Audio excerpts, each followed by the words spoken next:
My foster sister started calling my abusive adoptive mom after she kicked me out at 19, and now people say I'm selfish for being mad. I never use Reddit, but I'm honestly really upset and would like someone to ask about this. I would like to get some context out here first. I, 20 male, live in a foster family with my horrible adoptive mom and my foster sister, 24 female.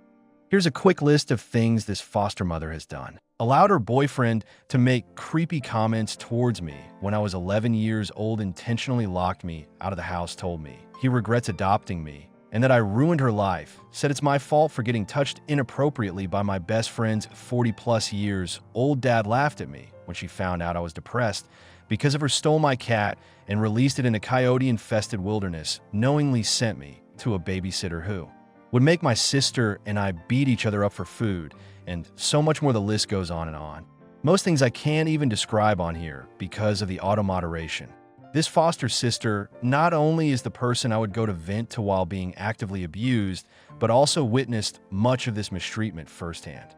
When my mom basically threatened to send me onto the street, I was 19 at the time in college with a job.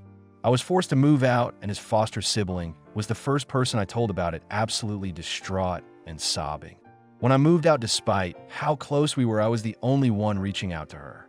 The first time she really initiated a conversation with me by herself was after my 20th birthday party, which I invited her to. She was basically telling me that she had cozied up to my abusive mother and wants to start calling her mom. I was pretty upset, but I didn't want to say anything, so I just told her I wasn't the person to ask and left. Later, I texted her telling her how uncomfortable it made me and how I don't understand why she would not only knowingly get close to someone she knew abused me, but would also then have the audacity to tell me about it.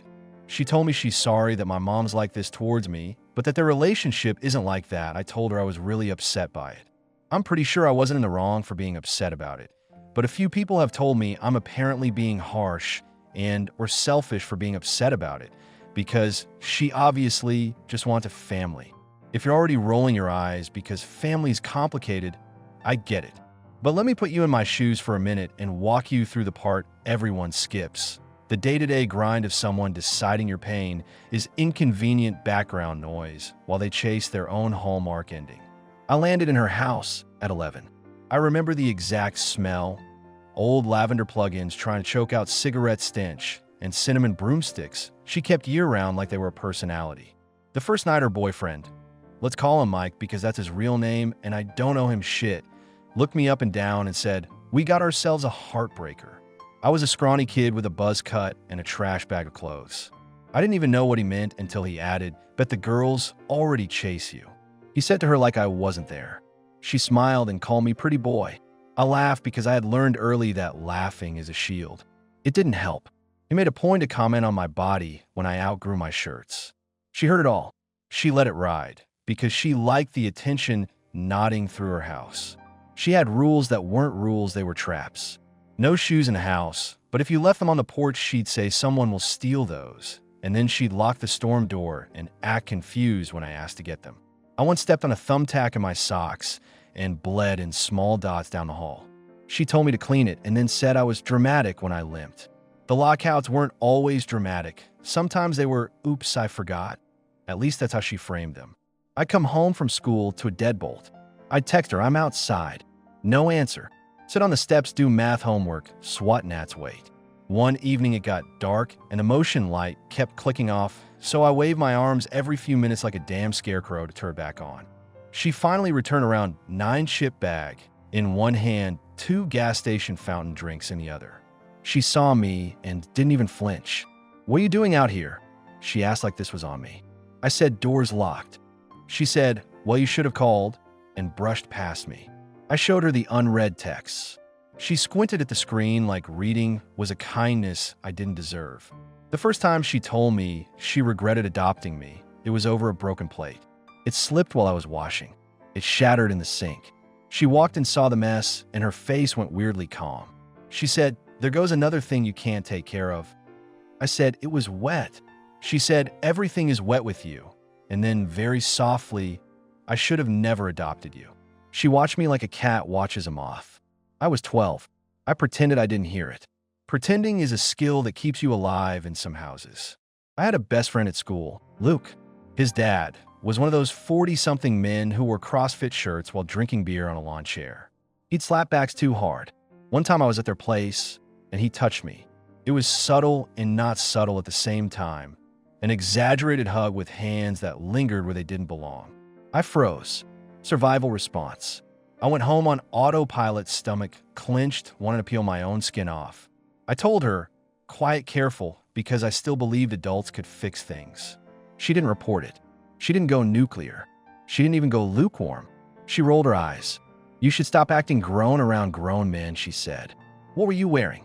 I was in basketball shorts and a hoodie because I was a kid. She said, well, it takes two, and that sentence still makes me want to punch something because it made me complicit in my own violation. She was supposed to protect me. Instead, she turned me into the problem, and that theme never changed. When I was 14, I got real quiet. Teachers started asking if everything was fine, and I said yes because snitching never made anything better in my world. She noticed I was quiet too. She laughed. She told me I had sad boy syndrome, like it was a trend I was trying to catch. I'd sit at the kitchen table with homework.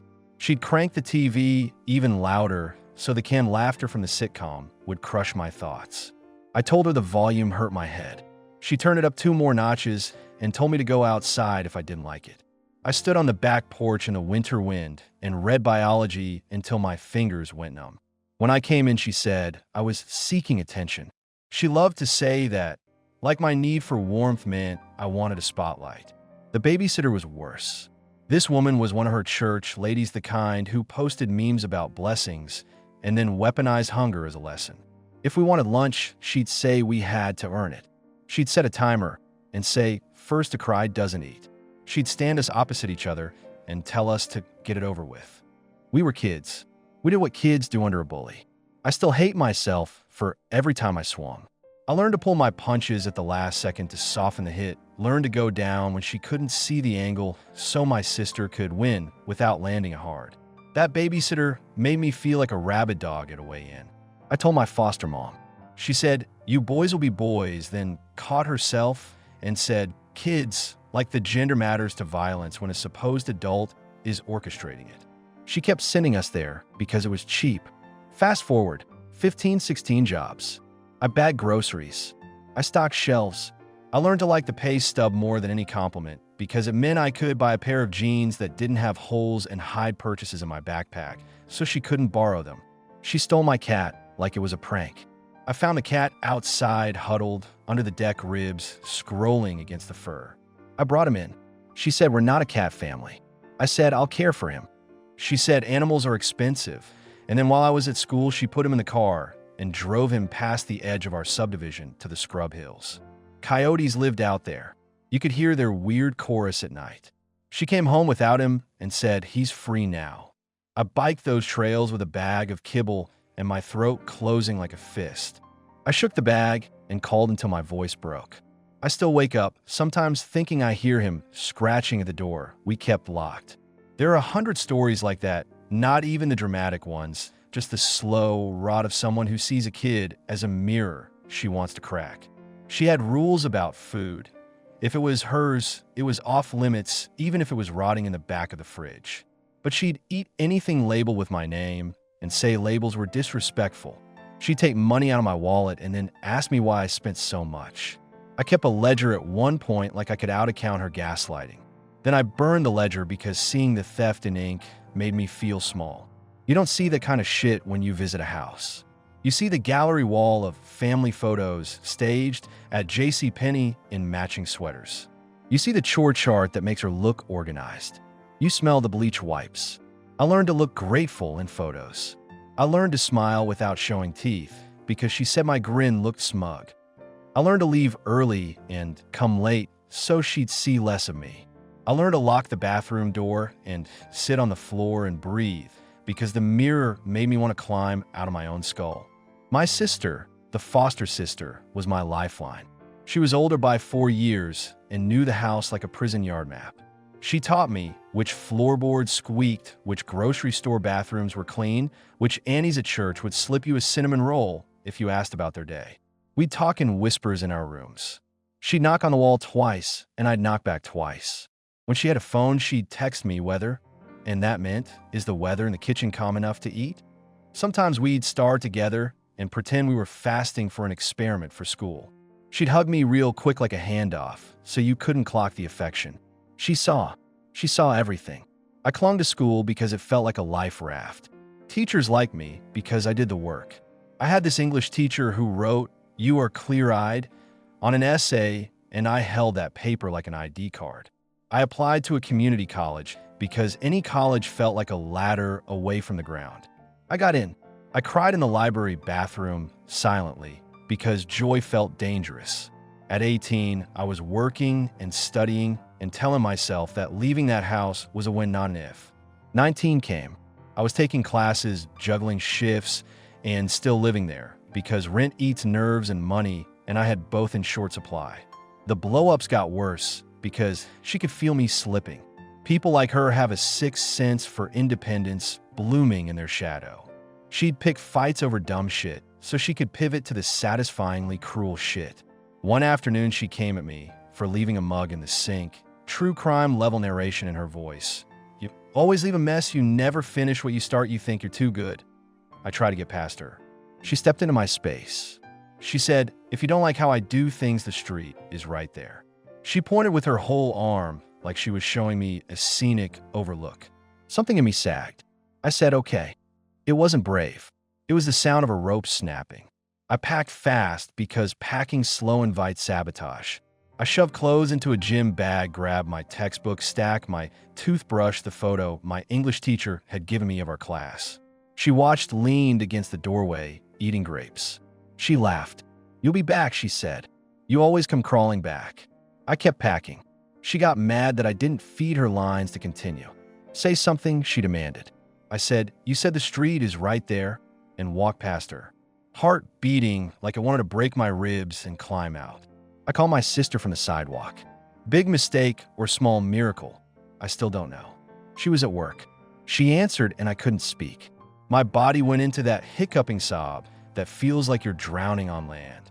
She said my name over and over. She said, "Breathe." I told her. She knew. She knew before I said it. She said, "Come to my place." She'd moved out already to some small apartment with a couch that pretended to be a bed. I dragged my bag there and collapsed. She made ramen and slid the bowl to me like we were in a movie where the simple act of feeding someone is enough to heal everything. We cried while we ate.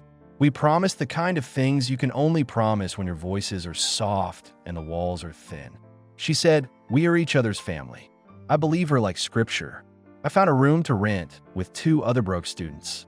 The carpet smelled like weed and spilled beer, but no one screamed at me for using the microwave. The door had a lock that I controlled. I kept half my clothes in the car because the closet rod was broken. It didn't matter. I'd wake up to the hum of a fridge with food inside, and I'd feel like I stole something good from the universe. Here's where the story gets messy in the way people don't like, because it doesn't fit the bad mom/good kid script. It's messy because trauma turns people into weather vanes for whatever breeze is warmest in the moment, and sometimes the warm breeze blows from the wrong direction. After I moved out, I texted my sister every couple days. Memes, class updates, a funny picture of a bag of carrots shaped like a foot. She'd reply, but short. "LOL. Nice. Proud of you." She didn't initiate much. I told myself she was busy. We talked maybe once every 2 weeks, and it was me hitting call or picking up with traffic noises behind her a hard day at work, a headache. I didn't push. You don't push people who have learned to disappear so the tidal wave passes over them. My 20th birthday rolled around. I wanted a stupid normal party. I want a cake with my name and frosting that stained your tongue. I invited the people from my tiny orbit, classmates, a co-worker from the grocery store who collects keychains, my neighbor who always borrows sugar, and my sister, obviously, because she's my sister, I thought. We met at a park because you can be loud there, and we were. Someone brought a portable speaker. Someone else brought a piñata shaped like a star, and we took turns whacking it until candy split the grass. My sister showed up late, but she came. I felt this childish relief like when you finally see your parents' car headlights in the carpool lane after thinking you got forgotten. She hugged me. It was quick and stiff.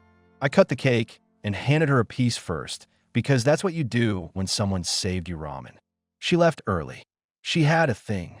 Okay, I didn't have the right to demand anyone center me. After cleanup after the text with happy birthday confetti, I sat in my room on this hand-me-down mattress and watched a candle burn down in a mug. My phone buzzed. It was her. At first I thought maybe she forgot to say something at the park. A memory, a joke. It wasn't. It was a paragraph about how she'd been going to lunch with our foster mother. She used her name in the text. A sunny first-name basis like they were coworkers. She said she thought it would be healing to build a relationship. And then she asked me if it would be okay with me if she started calling her mom. I stared at the screen so hard my eyes watered. I thought it was a test. I thought maybe it was like those other tests, those booby-trap questions abusers ask. Do you love me? Am I a good mother? Asking, but the grade is already decided. I typed deleted typed. I told her I wasn't the person to ask. I said I had to go.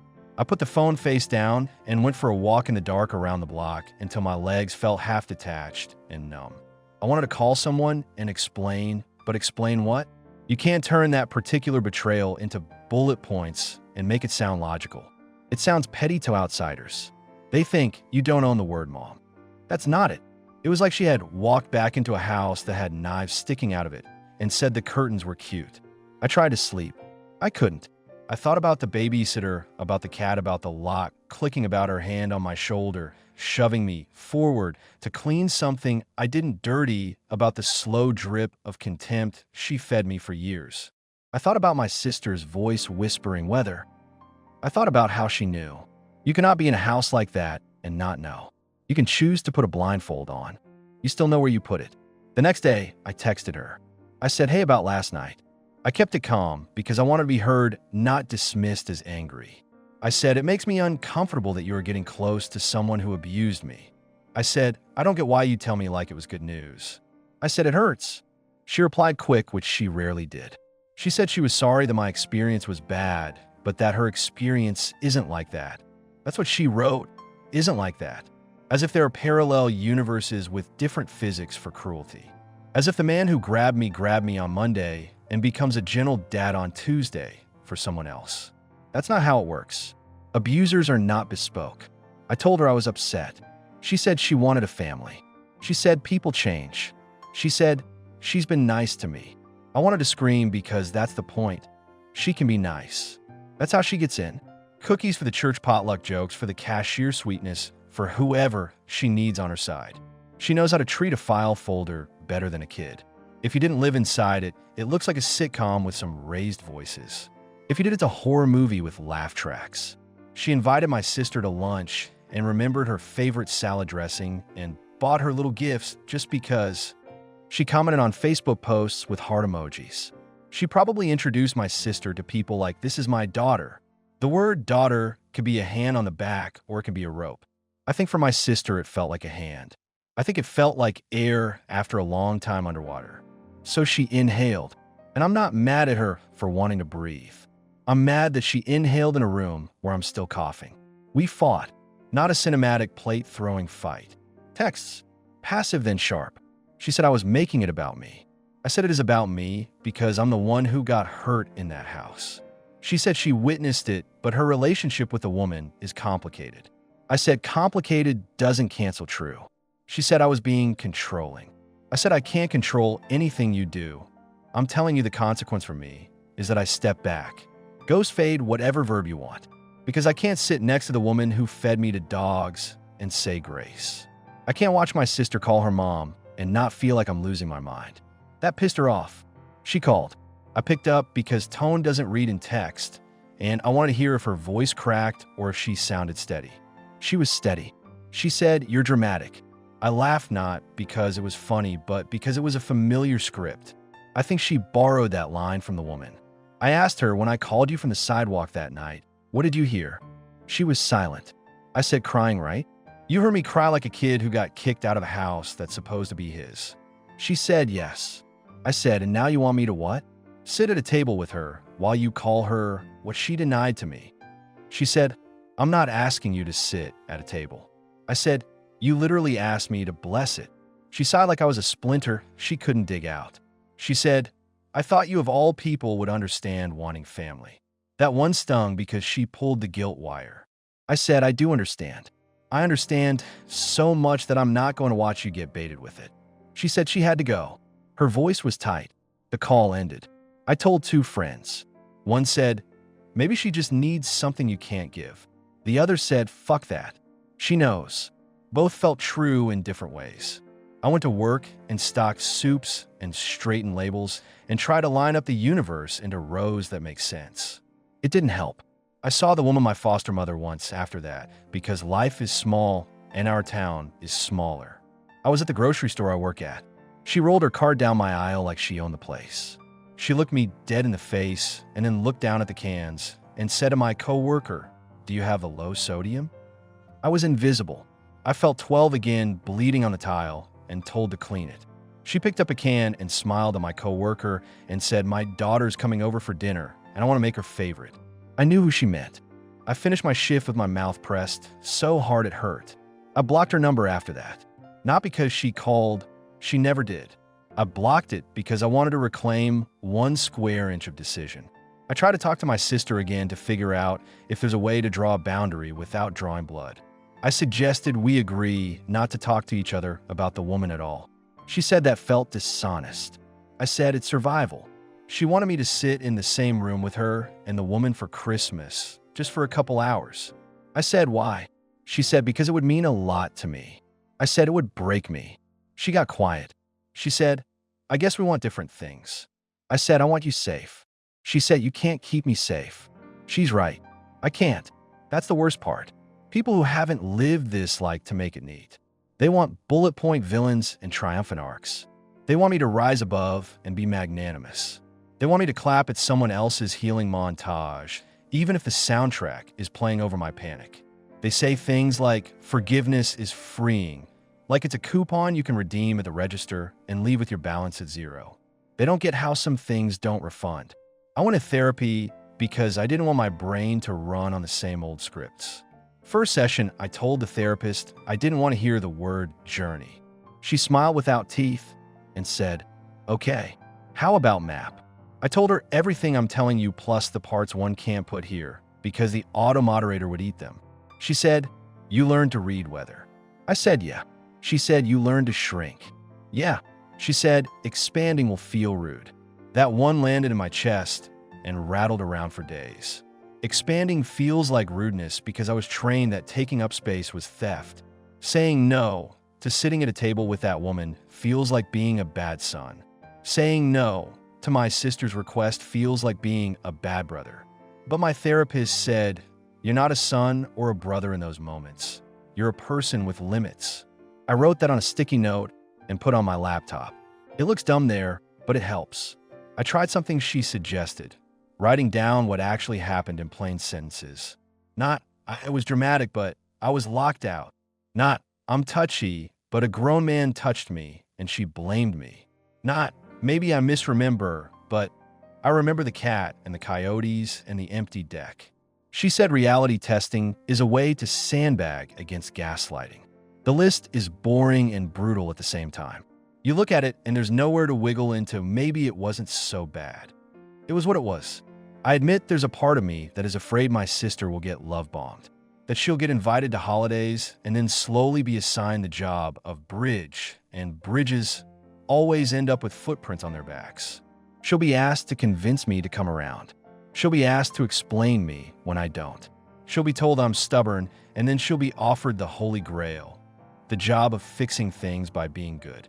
It's an intoxicating job for kids who grew up doing triage. I know because I applied for it every day for years until I got fired by my own survival. There's also a petty, angry part that wants to say, fine, pick her, and slam every door behind me. But I know the difference between a boundary and a punishment. A punishment is about controlling someone else's behavior by dangling access. A boundary is about controlling mine. I told her, my sister, that I can't handle updates about the woman. I told her I won't be around the woman. I told her if she's with her and needs a ride or needs help, she can call me, and I'll come no questions because my love isn't a hostage situation. But I won't sit across from her and pretend. We tried a coffee a week after that call to see if we could exist in the same air without the topic swallowing us. It was weird at first. We talked about boring stuff, the price of avocados, the new manager at her job who says, "Team, too much." And then she reached into her bag and pulled out a little gift. A dumb keychain of a cartoon cat. "Saw this and thought of you," she said. "I forgot how tiny gestures can melt you." I almost said thank you. Then I flipped it over and saw a small tag from a boutique near the woman's neighborhood, and my brain did that thing again, the tilt. I asked stupidly, "Did she go with you?" She didn't answer right away. And then she made this face like a kid caught with contraband. "We were walking," she said. She saw it first. My chest burned. I tried to breathe real, slow, through my nose. She noticed. She said, "Don't be like that." I put the keychain down on the table between us like it was evidence from a crime scene. I said, "I told you." She said, "It's just a keychain." I said, "It's not." She said, "You're making meaning where there isn't." I said, "No, I'm recognizing the source." We both got quiet. The barista called someone's name. We stared at each other like strangers who share a face somehow. Then she said, "I don't know how to do this." I said, "Me neither." We left without hugging. I picked up the keychain anyway. It's in my drawer. Sometimes I touch it like you poke a bruise to see if it still hurts. It does. Since then, I've had people give me advice that sounds good if you print it on a poster. Let it go. Hurt people hurt people. Forgive for yourself. Don't let her live rent-free in your head. I get where they're coming from. They want me free. But my freedom looks like locking my own door and deciding who gets across it. It looks like saying no thanks to family cosplay. It looks like throwing away birthday candles that drip wax like tears because I don't want my milestones contaminated by her shadow. I don't post on Reddit. I don't post anywhere. I scream clean into my pillow like a responsible adult. But the thing that keeps looping in my head is that last part. My sister asking to call her mom. It's not about the syllable. It's about watching someone I love hand our enemy the perfect weapon because it looks like a flower. That word for me is a landmine. I'm not strong enough yet to stand near it and smile. Maybe one day, maybe never. Both are allowed. Some people told me I'm harsh. They said I'm selfish. They said, "Dude, she obviously just wants a family." And look, I get it. Wanting a family feels like wanting air. But if someone's handing you air in a plastic bag while they tie it around your neck, it's not a gift. My sister thinks she can control the knot. Maybe she can. Maybe she can keep it loose and breathable. Maybe she will never feel it tighten. I hope so for her. But I can't stand there while she experiments and tell her it looks beautiful. I can love her from the door and still bar the door from that woman. If that makes me harsh, then I guess I'm harsh. If that makes me selfish, then put me under self-preservation. I don't need anyone to pick a side. I need someone to say you're not crazy. To say that was abuse. To say you're allowed to be angry. To say you can love your sister and never say that word again. To say sometimes family is the group chat where you send memes at 3 a.m. and sometimes it's a plant you remember to water because no one ever taught you to keep anything alive, not even yourself. But look at you now. I keep going. You do mi homework. I clock in. I read. I stretch in the mornings because my back is 20 going on 60. I buy a cheap cat toy in the grocery aisle sometimes and leave it on my table for an hour like a memorial. I don't know what I'm doing honestly. I'm building something out of small routines. A cup of coffee I own. A key I don't have to return. A name I call myself that isn't an insult. It's not pretty. It's not an arc. It's a line on a map that says, "You were here," and then slowly moves. If you're reading this and thinking you're being unfair to your sister, maybe you're right in the sense that fairness is slippery when you're standing in a house that slants. Maybe I should be bigger. Maybe I should be the forgiving son the commoners love. But I'm not. I'm a kid who got locked out. I'm a kid who biked through coyote country, shaking a bag of kibble and crying like a man unspooling. I'm a kid who called and who someone answered. That matters. I won't erase it. I won't let someone else rewrite it with a nicer pen. I've tried to say this to the people telling me to be gentle. Stop asking the person who got burned to bless the fire. Ask the person who lit it why the house smells like smoke. So yeah, I'm upset. I'm not proud of every feeling. Sometimes I want to be petty to send screenshots to blast receipts. I don't. I'll be the asshole who minds his own lane, who doesn't show up to Christmas, who keeps the jokes in the group chat and the door locked. I'll be the guy who sends his sister money when she needs car repairs and also blocks the woman's number a second time just to make sure it stays blocked. I'll be the guy who ruins a couple brunches by refusing to sit at a table with ghosts. If that's selfish, whatever. It's the only way I know how to keep breathing. I don't know if my sister will call me in a year and say, "You were right." I don't need that win. I don't know if she'll call me and say, "You were wrong." If she's happy and safe, I'll eat that L with a smile. I don't know if she'll call me at all. Open questions. What I do know is that I am not giving that woman access to my name, my face, my time, my memory. She took enough. She doesn't get the sequel. And I guess that's it. That's the context I wanted out there. I'm not asking for a verdict. I'm asking for someone to tell me I'm not insane for drawing a line after watching someone I love cozy up to the person who made me think I deserved to be hurt. I'm pretty sure I wasn't in the wrong for being upset about it, but a few people have told me I'm apparently being harsh and or selfish for being upset about it, because she obviously just wants a family. Am I the asshole? My opinion. I'm gonna say not the asshole. Your reaction is completely reasonable. She knew exactly what that woman put you through and still chose to share her. I'm calling her mom now. Announcement like it was good news. What outcome was she expecting? High fives. It's one thing to seek belonging. It's another to trample someone else's trauma to get it. Desperation for a family makes people grab at warm hands, even if those hands once hurt someone they love. That explains her choice, but it doesn't excuse dragging you into it or asking you to bless it. Your boundary isn't cruelty, it's self-preservation. You can love your sister and still refuse to sit at the same table as your abuser. Good luck, Opie. So guys, what do you think of this story?